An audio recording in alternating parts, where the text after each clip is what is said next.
सन्माननीय आमदार श्री राजेशजी गोवर्धन मोरे साहेब यांच्या घरचा लाडका बाप्पा या ठिकाणी सज्ज झालेला आहे।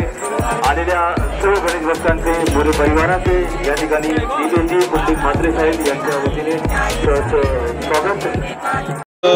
गणपती बाप्पा जात आहे, खरं तर जाताना दुःख पण होते पण तेवढाच आनंद पण आहे, कारण गणपती बाप्पा आपल्याकडे 10 दिवस आपण त्याची पूजा अर्चा करत असतो आणि सगळीकडे त्याचा धूमधडाक्यात पूजा अर्चा अतिशय आनंदाने केली जाते। त्याचं संपूर्ण कुटुंब अतिशय आनंदाने सेवाभाव करत असते, पण आज जाताना दुःखही वाटतो। म्हणून आम्ही नेहमी सर्व सांगत असतो की गणपती बाप्पा मोरया, पुढच्या वर्षी लवकर या असं आम्ही आवाहन करतो आणि गणपती बाप्पा पुढच्या वर्षी लवकर येतो आणि तोच आनंद परत आम्हाला गगनात मिळण्याचा होतो।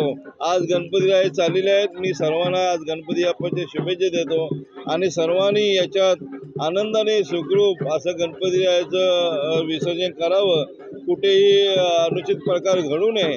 कारण प्रशासनाने चांगल्या प्रकारची सोय केलेली आहे, शासनाने चांगल्या प्रकारे सोय केलेली आहे, त्याचा लोकांनी भाग घ्यावा। जास्तीत जास्त कृत्रिम तलाव जिथे जिथे शासनाने केलेले आहे त्या कृत्रिम तलावामध्ये गणपती विसर्जन करावा आणि पर्यावरणाचा कुठे ऱ्हास होणार नाही याचाही आपण लक्ष केंद्रित करावं आणि सर्वांना मी गणपती बाप्पाच्या शुभेच्छा देतो।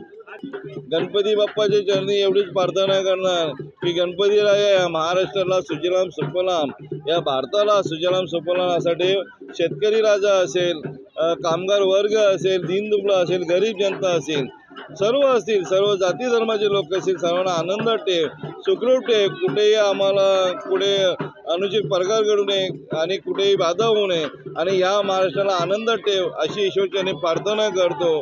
कारण हा संपूर्ण महाराष्ट्र हा दीनदुबळ्यांचा आहे, इथे देवाधर्माने जन्म घेतलेले, संतांनी जन्म घेतलेला आहे आणि असे या महाराष्ट्राला सुखरूप